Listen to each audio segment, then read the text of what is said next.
Bonsoir mes amis, j'espère que vous allez bien après cette journée. Pour moi, ça a été une journée de consultation et c'est un peu la vie d'un psychopraticien, voilà, de recevoir des gens ou de faire des consultations et c'est quelque chose de toujours très enrichissant.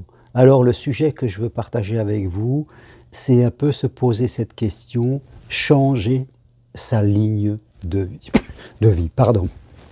Vous le savez, nous naissons tous dans une famille une grosse première partie de notre vie, nous n'avons pas d'autre choix que de nous insérer dans la vie de nos parents, en tout cas la vie de ceux qui nous entourent à ce moment-là.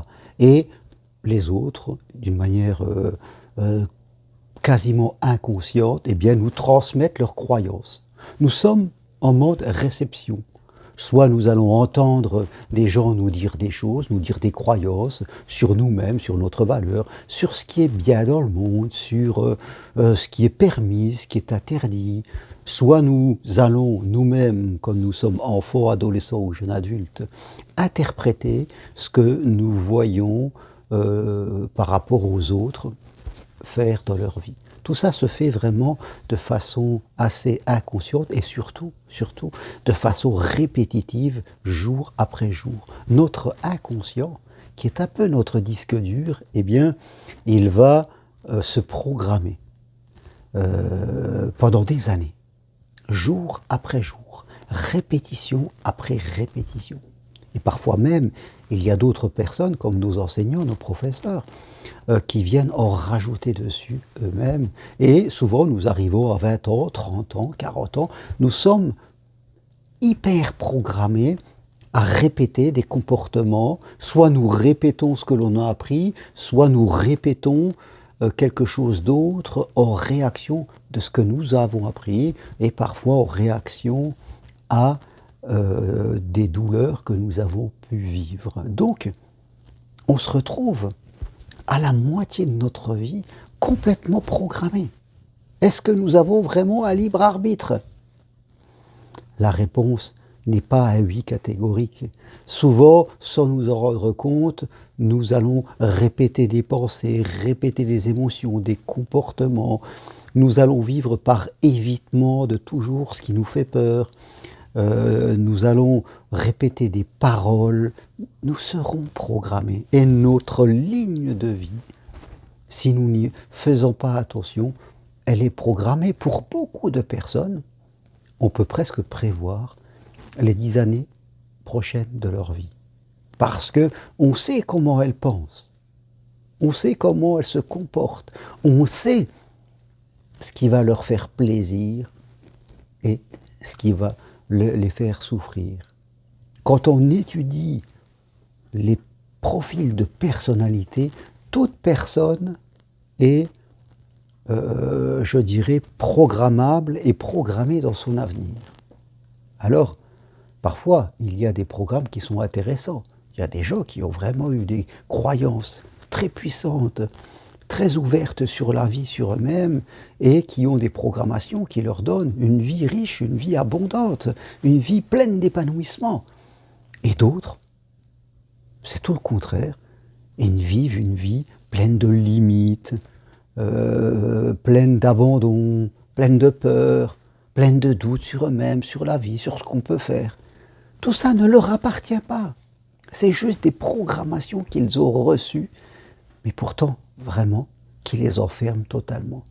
Et à un moment, eh bien, on décide avec courage, parce que c'est pas facile, avec courage, de changer sa ligne de vie, celle qui était préenregistrée, de la modifier. Ah, il peut y avoir de la résistance en nous. Il peut y avoir quelques émotions négatives, des peurs, de faire quelque chose de différent. On sait que l'être humain a une tendance à toujours faire plus de la même chose. Pas tout le monde de la même façon. Le trop contrôlable fera plus de contrôle, le trop gentil fera plus de gentillesse, le trop effacé fera plus d'effacement. On a tous programmé. Et il y a un moment, il faut vouloir changer cette ligne de vie tout doucement, comme on ferait dévier un paquebot, je dirais, en touchant un petit peu le volant, je ne sais plus comment ça s'appelle, mais voilà, on le fait dériver un tout petit peu, et tout doucement, il va se passer quelque chose. Alors peut-être vous êtes programmé dans votre vie sentimentale, dans votre vie professionnelle, dans le lien que vous avez à l'argent, dans la confiance que vous avez en vous. Vous êtes programmé, et vous le voyez parce que vous répétez des comportements, vous répétez des idées, mais dans votre vie, rien de beau se passe. Parce que le but d'avoir une bonne programmation, c'est que des choses de bon se passent dans notre vie. Qu'on soit bien dans notre vie sentimentale, qu'on ait un job qui nous plaît, qu'on gagne assez d'argent, qu'on se sente bien dans ses baskets et épanoui dans sa vie. C'est ça la finalité. Si on est tout seul, si on n'a pas de boulot, si on gagne pas beaucoup d'argent, si on ne se sent pas épanoui, là il y a un problème qu'il va falloir oser regarder pour changer ses programmations. Le problème est à l'intérieur de nous. Il faut oser le regarder, sinon on sera dans la répétition. On pourra se raconter tout ce qu'on veut, se faire croire qu'on fait différemment, mais non, on ne fait pas différemment parce qu'on ne peut pas le faire tant que on ne change pas ses programmations intérieures. Et ce n'est pas en lisant des livres de développement personnel que ça va le faire, je peux vous le dire. Quelque part, il faut aller vraiment plus profondément à l'intérieur de nous et répéter les choses, répéter des choses. En tout cas, voilà, oui, on peut changer les programmations de sa ligne de vie. Il faut déterminer qu'est-ce qu'on veut être, qu'est-ce qu'on voudrait avoir. Ne pas poursuivre des objectifs qui sont connectés à notre ego, ça ne serait pas mieux. Et après, c'est vraiment cet engagement que l'on peut faire. Et nous devons, vous devez voir à un moment la matérialisation dans votre vie des progressions que vous faites. Toute progression que vous faites doit venir se matérialiser dans votre vie, sinon c'est que quelque chose ne va pas. Voilà ce que je voulais partager avec vous ce soir. Vous pouvez modifier votre ligne de vie si vous le choisissez et si vous décidez de faire cette évolution spirituelle.